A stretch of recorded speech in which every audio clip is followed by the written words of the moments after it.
On this episode of Still Loading, they're creepy and they're kooky.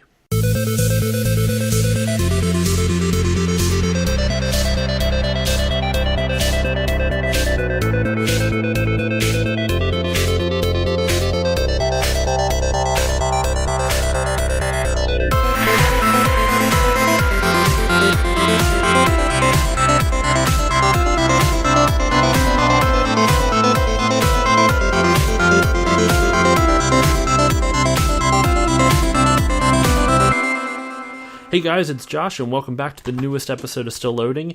For this week's episode, we are talking about the game Fester's Quest for the Nintendo Entertainment System. And to join me for this episode, it is my friend Casey. Hey everyone, how are you doing? And you will hear Casey again next week for another special episode, but you'll just have to wait to hear that. And like I said, we're covering the game Fester's Quest for the NES. This is the next release in the 40 for 40 series that I've been doing. So let's just dive right in. What I always like to do, Casey, since you haven't been on the 40 for 40 series yet, is let's talk about the box art. So the first thing I would like to say, it is fucking terrifying. What is he even? He looks like Curly from the Three Stooges. It looks like he... I don't know how to describe this, but the best way I can, I guess, sum it up is that it looks like he has a bizarre amount of lipstick on his lips, and it looks like someone just like, I don't know how to say this without sounding like mean or something like that. I don't know how to say mean. I don't mean it in a negative way, but it looks like someone like just poked him up the butthole. But like he's clearly not like, you see what I mean? Like the left side of his face is cringing. Maybe not getting poked with the butthole, but maybe like maybe having a stroke. I don't know. It doesn't look good though. Something that he's not enjoying. And there's a spider coming. Maybe he's just afraid of the spider. I don't know. I don't get it. I mean, it doesn't make sense to me, but okay, it is what it is. It's a very strange picture on the box. And then you see the Addams Family house in the back. Oh yeah, and for those who don't know, Fester's Quest is about Uncle Fester from the Addams Family. Why they developed a game for the Nintendo Entertainment System, about the Addams Family. This came out in 1989. The Addams Family was popular in the 60s and early 70s. So what child in the 80s was like, man, I could use some Festers? I mean, I guess they were on in reruns, but I still don't think it was like absurdly popular. Like if I was a kid, and I was born, in 89, so it's a little bit past me, but if I was a kid, I knew who the Addams Family were. I mean, I saw reruns as well, but seeing a game like this, I can't imagine enjoying it.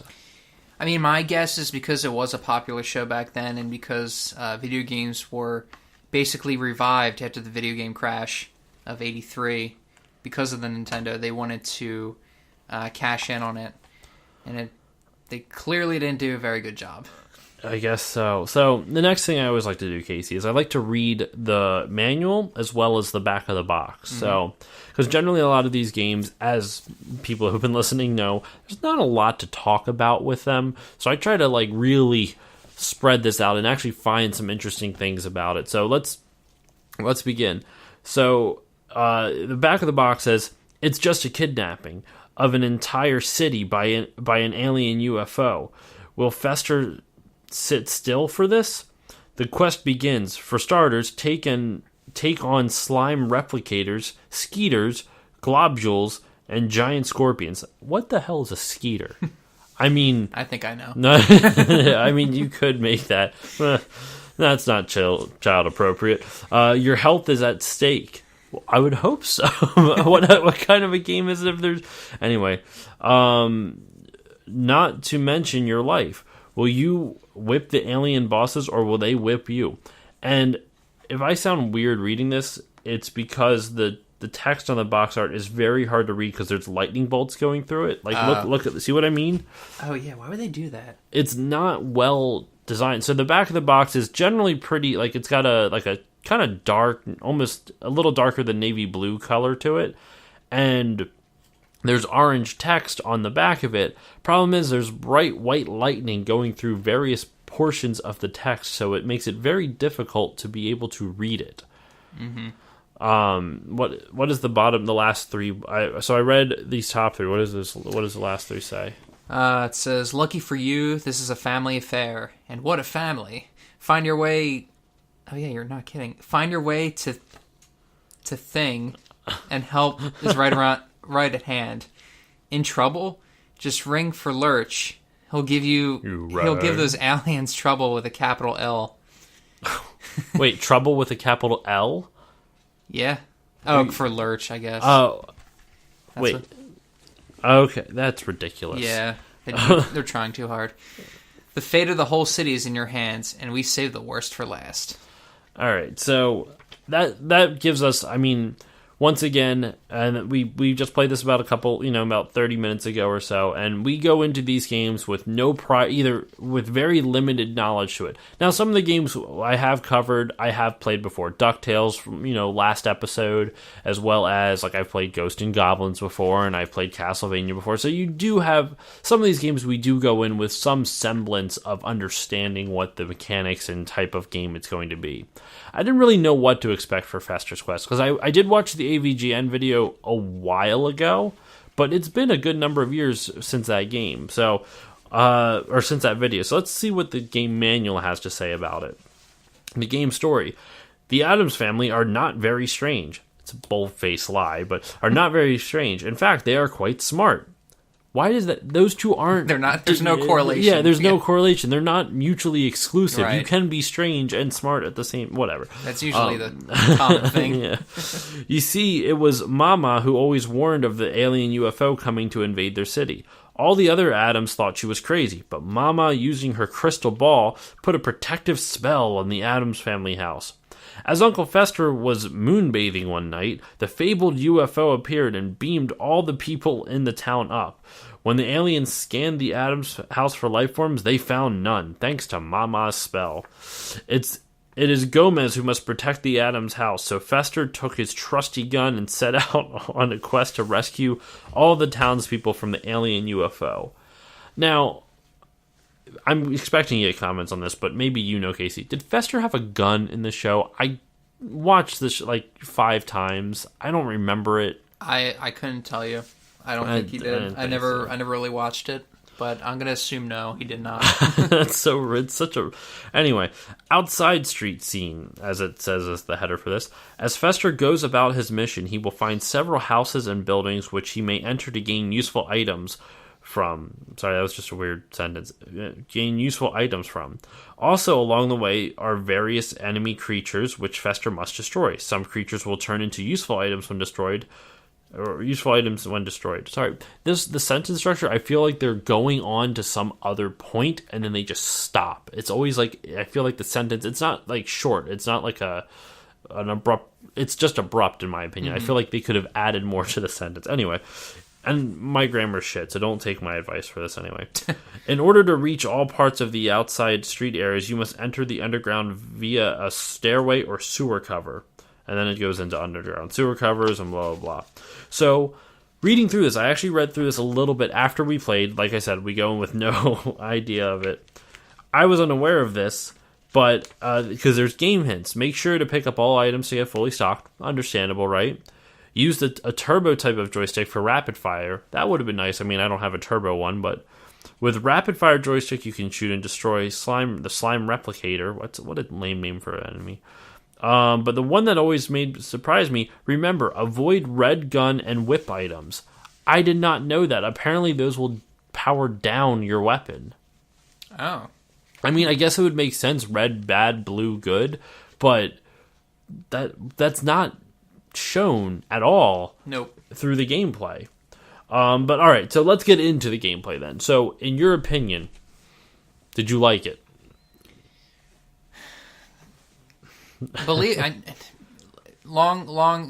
Short answer, no, I did not. I thought the controls were stiff, and enemies took a little bit much to actually be killed. But I honestly thought the game had potential. I thought it had potential, but it just didn't deliver for me.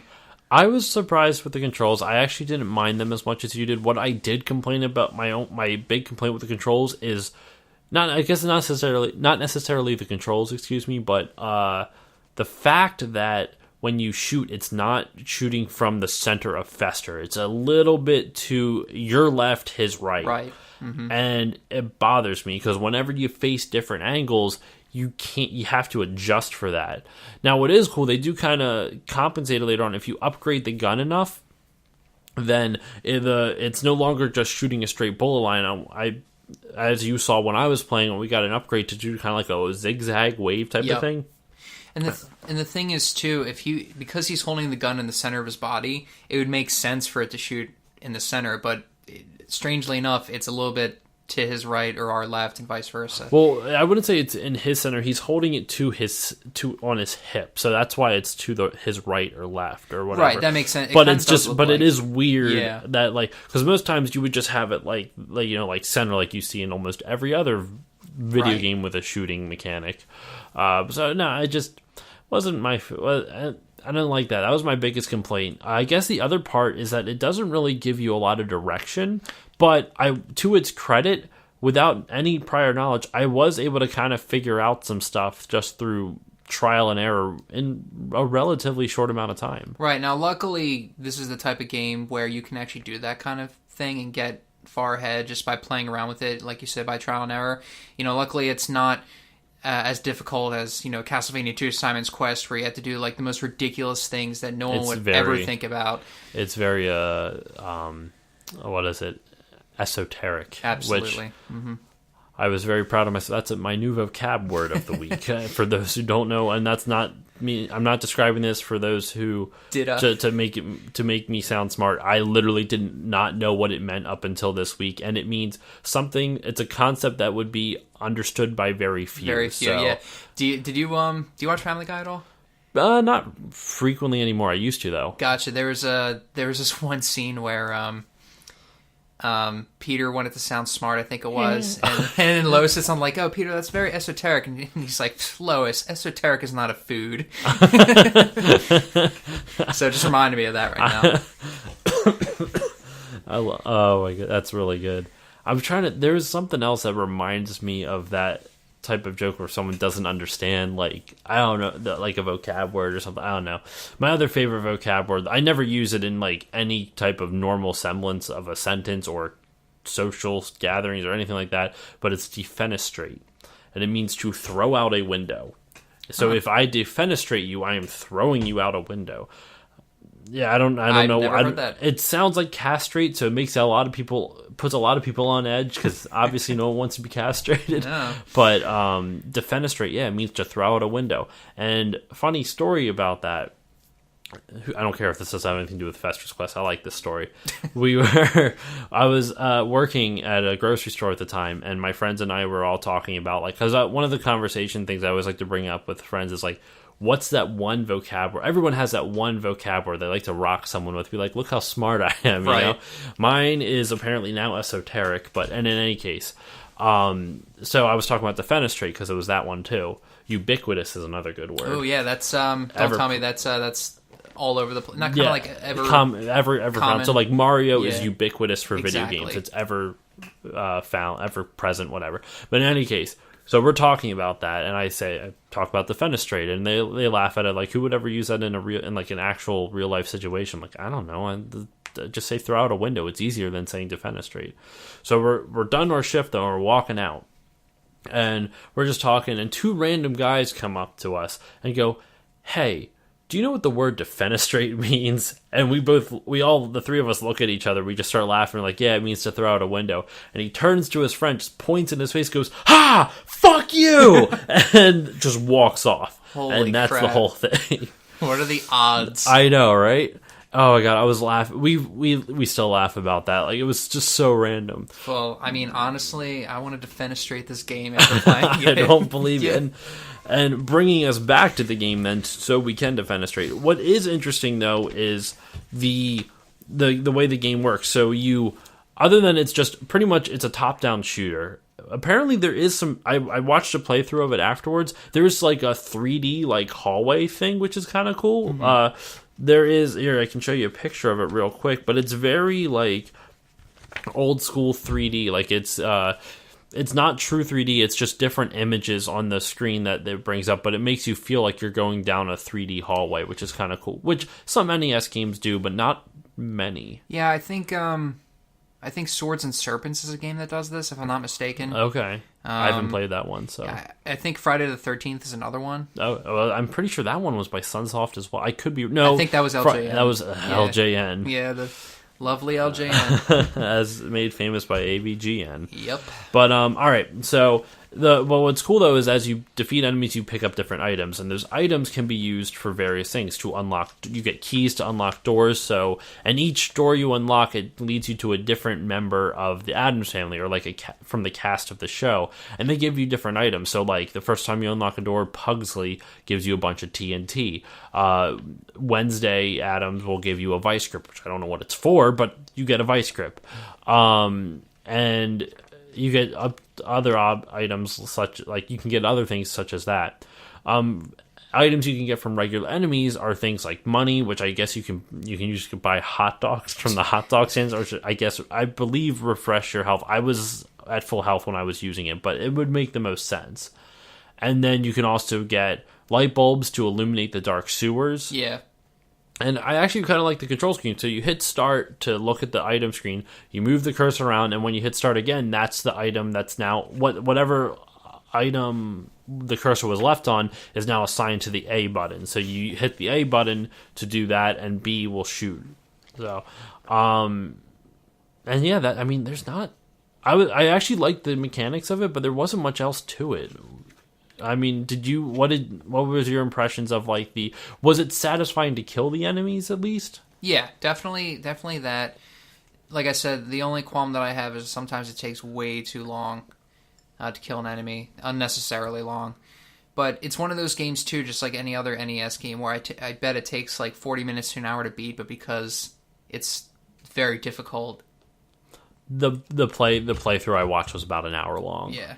Well, and I will say this, the boss fights are long. Are they? Not because they're necessarily difficult, they're just a slugfest. I was watching this, the guy who was playing, he was wailing on this boss for easily 10 minutes. Jeez. And just and with a turbo button nonetheless. I can only imagine how long it would take with that. He's just basically avoiding attacks, projectiles. And all the attacks are is just, it shoots lightning bolts out down the middle and down like 45-degree angles, so it's like a little triangle thing. Sounds pretty. And you can just dodge in between. Easily avoidable. It's very easily avoidable. Excuse me.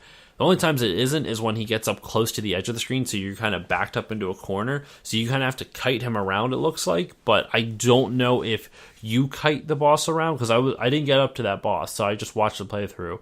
So I don't know if you're the one kiting the boss around, or he just is on his own little world and you just have to react to it.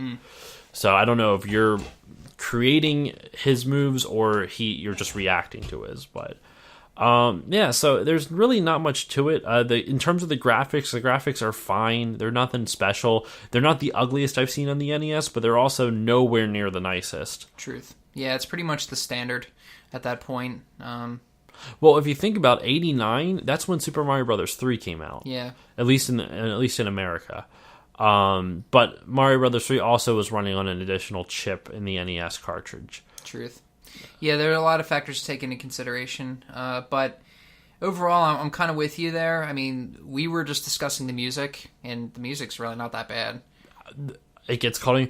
You're right. I mean, we were discussing before we recorded, but yeah. The music was surprisingly good. It was a little repetitive, but the composition actually was kind of fun to listen to, and the arrangement they used for the Addams Family theme song was actually pretty good. Yeah, it didn't hurt your ears weren't bleeding after finishing it. Yeah, it's not like Back to the Future with the loop, that like 4-second loop. I don't know what game developers are thinking when they're like, no, it would be a good idea. Let's have this same thing repeat every 4 seconds. That would be fantastic. It's horrible. But graphics are good. Music's pretty solid. Gameplay. Graphics are fine. I shouldn't say good. Graphics are fine. Music's actually pretty good. Gameplay, that's more subjective. It's in between. It works. It kind of doesn't work. It's more boring than anything else. The gameplay itself is fine. It doesn't do anything special. It's just kind of boring because you do the same thing over and over and over again. There's no real break in the monotony of it. But so other than that, I mean, that's about what I got on the game. Do you have any other like kind of final like thoughts on it? I mean, we're pretty much wrapping up now. So I mean, I think it's one of those things too that it gets a little bit more hate than it does. I mean, I know I just said that I would throw it out the window, but defenestrate it. But no, I was being a little bit. I was exaggerating a little bit with that. But in the long run, it's okay. I mean, if I was a kid back in the day, I wouldn't be too thrilled if I paid full price for it or if I got it as a gift. But looking back today and playing it today, I mean, it is what it is. I know AVGN has a cult following, and he reviewed one of these games. But I think that he even thinks that it's not as bad as he even made it out to be. I mean, that's a shtick, so. Yeah, a lot of his stuff is, like, he did the same thing even with Mario Bros. 3. I mean, that's a fantastic game, but he still found... I mean, there's always going to be flaws with every game, but... Right. And Sunsoft isn't the worst developer. I mean, they made the Batman game for the NES. Mm-hmm. I also think they did Blaster Master, if I remember correctly, but I don't know what year Blaster Master came out. Blaster Master... Does that involve the light gun? No, Blaster Master was... maybe I'm thinking of Road Blaster. No, Blaster Master was an interesting... It was a platformer, sort of, like you would... I don't remember the name of the character because I barely played the game, but you basically take control of this little guy and you hop in a little, like, dune buggy type of thing. Mm-hmm. And you can actually platform with it. Like, it hops and jumps and stuff like that. And you will get out of the vehicle so you can get into, like, caves and stuff that the buggy doesn't fit into. So it kind of has a different... It kind of like, I don't know how to describe it. As Wikipedia describes it, Blaster Master is a platform run and gun video game and released by Sunsoft for Nintendo. Yeah, Sunsoft, I was right. And it was localized, blah, blah, blah. But yeah, so it's a shoot 'em up type of thing, but it's also got some platforming elements. My biggest complaint with that game, and I do want to cover it at some point, very easy to get hit with fall damage. And it's relentlessly difficult. It's one of the toughest games on the NES. What's strange is while that's considered a masterpiece, that came out in '88. Fester's Quest a year later came out. Fester's Quest, also by Sunsoft, came out a year later, and that's not nearly as good. So I wonder. I don't know what happened. I don't understand with those types of things either. Like I know I'm segueing off of this, that's fine. But like Super Castlevania 4 came out in '91. And Castlevania Dracula X came out in '95, I think. Honestly, I thought Dracula X was like such a step down from Super Castlevania 4. Well, I mean, it was very much a return to the original Castlevania form in the fact like you couldn't whip in multiple directions. When you're jumping, you were locked into a jump. Which is fine, but I just thought in terms of the controls, but music and visualization on point. But graphics, yeah. That's beside the point. All right, so that pretty much wraps up this episode of Still Loading. Thank you all for listening. Get ready for next week's episode. I think it's going to be a good one. Thank you again, Casey, for joining me for this one, and as well as you'll hear in the next one. It's always a blast. Thank you for having me. So you can find me. Please rate, review, and subscribe. That helps get the show out there so more people can listen to it. Thank you all for listening. You can find me on Instagram, Facebook, Twitter, @StillLoadingPod on each of them. And Casey, where can they find you? You can find me on Instagram. I post a lot of my video game collections. It's Kazuya Kane. That's KAZUYAKAN as in November, E. All right. Kazuya Kane. So, all right. Well, thank you all for listening, and be excited for next week. There will actually be another episode next week. You're not going to have to wait 2 weeks for this one, guys. So, thank you all for listening, and I will see you all next time.